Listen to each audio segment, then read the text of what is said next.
நமஸ்காரம். இன்னைக்கு மார்கழி 27 ஆயிடுத்து. இன்னைக்கு கூடாத வள்ளியே. ஓ, அப்ப இன்னைக்கு என்ன ஸ்பெஷல்? இன்னைக்கு அக்காரா விட சர்வ் பண்ண போறேன். சூப்பர், ரொம்ப டேஸ்டா இருக்கும். நீங்களும் எப்படி பண்றதுங்கறத பார்க்கலாம் வாங்க.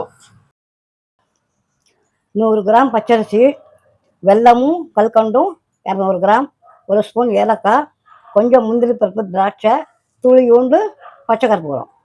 இப்போ அரிசியை அலம்பிட்டு வந்திருக்கேன். இதை குக்கரில் சேர்த்துக்கலாம். இப்போ இந்த அரிசியில ஜலம் சேர்க்கப்படாது, பால் தான். 2-3 டம்ளர் பால் சேர்க்கணும். இப்போ மூடி போட்டு குக்கரை அடுப்பில் ஏற்றிடலாம். இப்போ சாதம் குக்கரில் பாதோடு சேர்ந்து வெந்துடுச்சு. குழையுதுன்னா கரண்டியால் மசிச்சுக்கோங்க.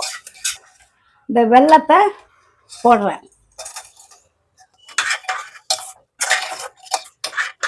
100 கிராம் கல்கண்டு போடுறேன். 1 டம்ளர் பால் விடுறேன்.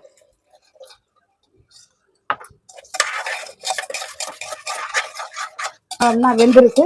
திருப்பி ஒரு பால் 1 டம்ளர் வச்சுருக்கேன். அதோட சேர்த்து நல்லா குழைய வேகணும். குழஞ்சிடுச்சு.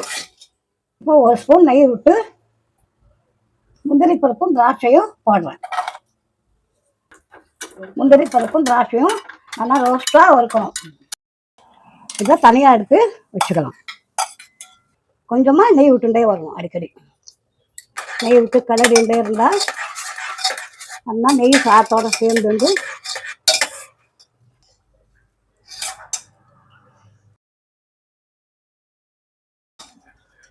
அந்த முந்திரி பருப்பு திராட்சையே போடலாம். இப்போ பச்சை கற்பூரம் துளியூண்டு போடுறேன். ஸ்பூன் நெய் விட்டுக்கிறேன். இப்போ நல்லா குழஞ்சி வந்து அக்கார வடிசல் ரெடி ஆயாச்சு. இறக்கி வச்சிடலாம்.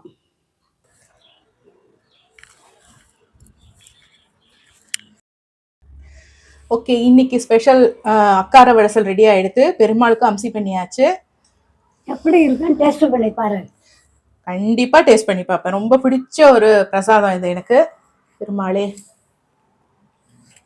ஆண்டாளே சொல்லு.